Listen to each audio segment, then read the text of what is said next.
Hi everyone and welcome to another episode of Musical Memories. I'm your host Anthony Gamer, and in today's episode this is going to be the first in our series about Lynyrd Skynyrd with their first album, Pronounced Lynyrd Skynyrd, from 1973.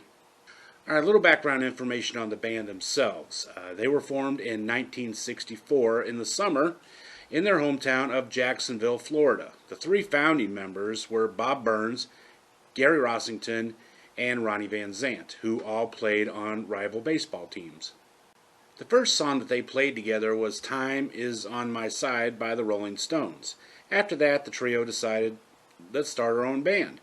And the first person that they decided to get was Alan Collins, someone that they knew. Unfortunately, Alan Collins was actually scared of Ronnie Van Zant, but they were able to talk him into joining the band after Ronnie convinced him he had no ill will against him. I guess, Ronnie always did kind of come off as a little bit on the tough side, which wasn't a bad thing, as his father, Lindsey Van Zant, was always proud of that fact and would brag that Ronnie and his brothers were never scared of a fight. In 1969, the band was actually just called 1%. They decided they wanted to change the band's name. Bob Burns suggested that they change the name to Lynyrd Skynyrd after their coach and gym teacher from high school. Now, let's learn a little bit more about Coach Skinner himself. Lynyrd Skynyrd was the gym teacher and coach at Robert E. Lee High School, where many of the band members attended. He was known as being a real hard-ass and enforcing the rules, one of which was that the boys were not allowed to have long hair in school. And of course, all of them had hair that was considered too long. Coach Skinner himself has said many times that he was just enforcing the rules. As a former teacher, I understand that, as there have been times where I didn't like some of the rules that they had set down for the students. One in particular, when I was teaching, they had this one rule about the kids wearing uniforms. I know uniforms in a public school, but anyway, I didn't like the rule. A lot of the other teachers didn't like it, but we still had to enforce it. And this was an example of Coach Skinner having to enforce the rule. He even said in later interviews that he thought it was a bum steer that the boys got. In later years, he actually became friends with members of the band and grew his hair long. Unfortunately, Coach Skinner lost his battle with Alzheimer's in 2009. A local magazine actually said that he was probably the most famous gym teacher that ever lived. Alright, on to the album. The album again is called Pronounced Lynyrd Skynyrd. It was released August 13th, 1973.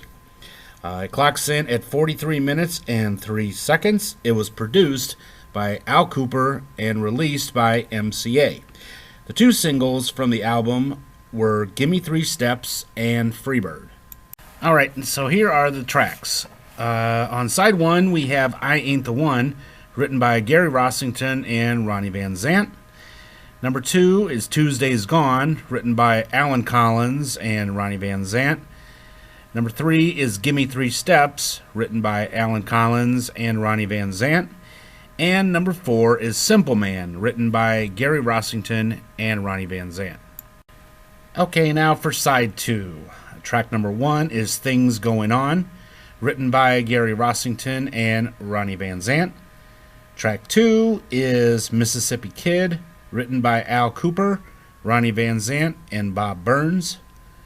Number 3 is Poison Whiskey, written by Ed King and Ronnie Van Zant. And number 4 is Freebird, written by Alan Collins and Ronnie Van Zant.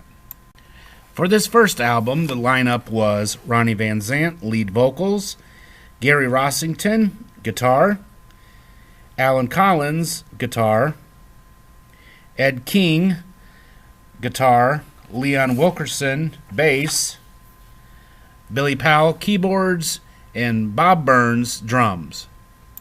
So let's go ahead and discuss some of the tracks themselves. The first one being the song I Ain't the One.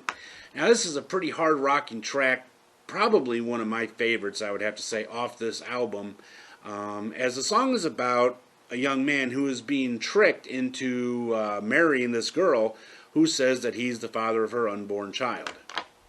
The narrator of the song, of course, insists that it's not his child. That's where the line "I ain't the one" comes from. This is one that Skynyrd performed quite a bit live during the peak years, of course, between 73 and the plane crash of 77, and even the other incarnations would still perform this track.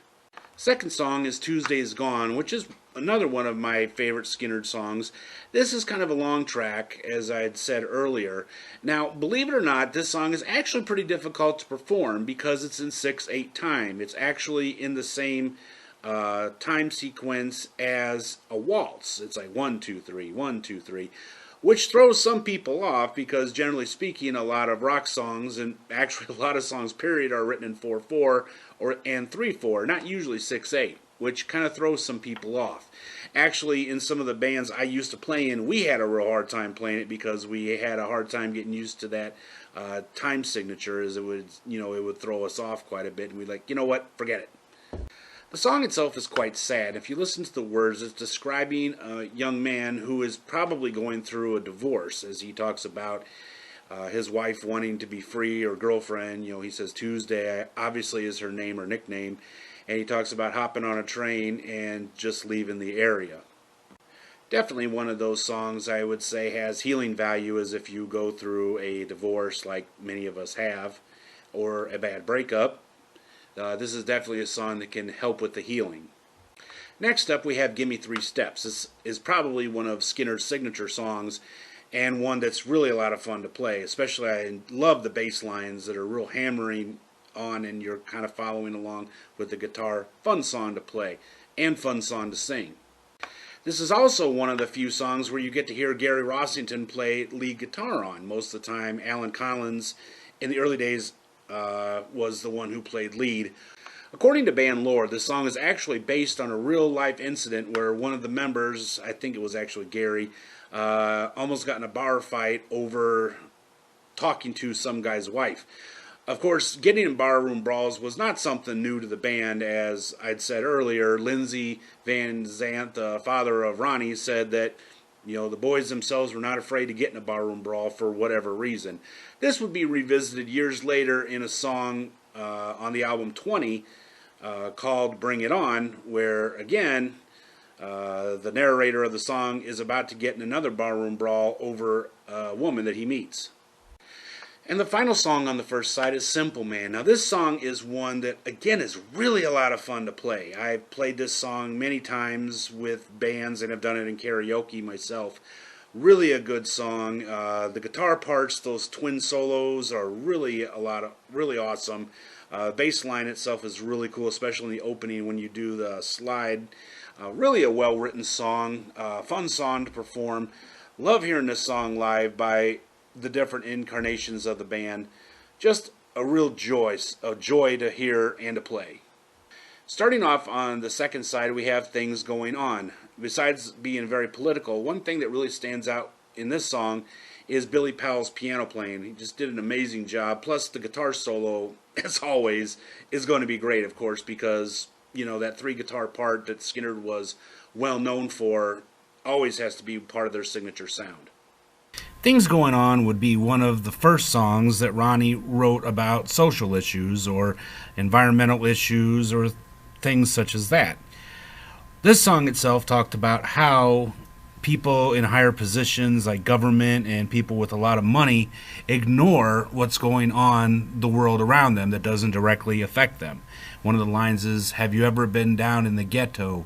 Where a place where Ronnie himself had gone before and actually had grown up in an area such as that. This would be, again, the first time, but not the last time, that Ronnie would discuss issues that affected the world back then and still do to this day, over 45 years later. Second track is Mississippi Kid. This is kind of a fun little track. When I listen to this song, it makes me think of one of those kind of cowboy songs that you would hear about some outlaw getting his or something like that. It's kind of a fun little track. I think that a lot of people kind of sometimes may skip over because it's not your typical Skynyrd hard rocking or anthem-like track, but yeah, it's still a really fun little song.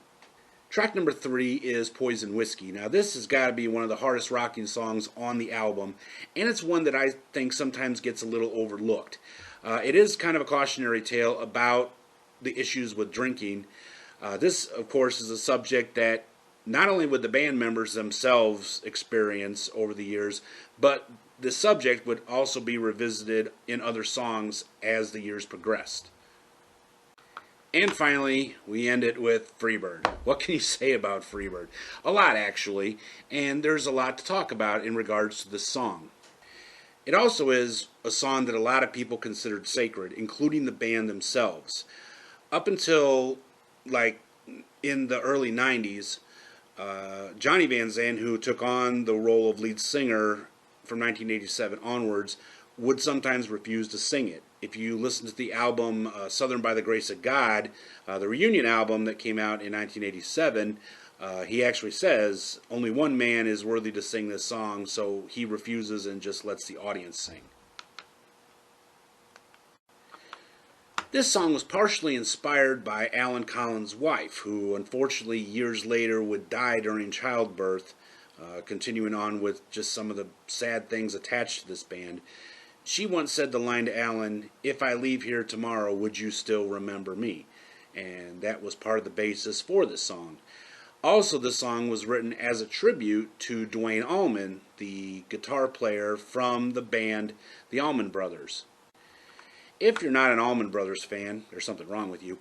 But if you ever want to hear probably one of the most well-known songs that Duane Allman played guitar on, listen to the song Layla by Derek and the Dominoes, and at the very end of the song you'll hear the slide guitar. That's Duane Allman. And of course he was also one of those that inspired Gary Rossington, who is most well known for his slide guitar playing at the beginning of the song. Of course, later on, the song became a tribute to Ronnie himself and the other members of the band that had died in that tragic plane crash in 1977. But originally, when he recorded the song, it was a tribute to Duane Allman. If you listen to some of the live recordings, you'll hear him say, "Play it for Duane," and that's who he's referring to.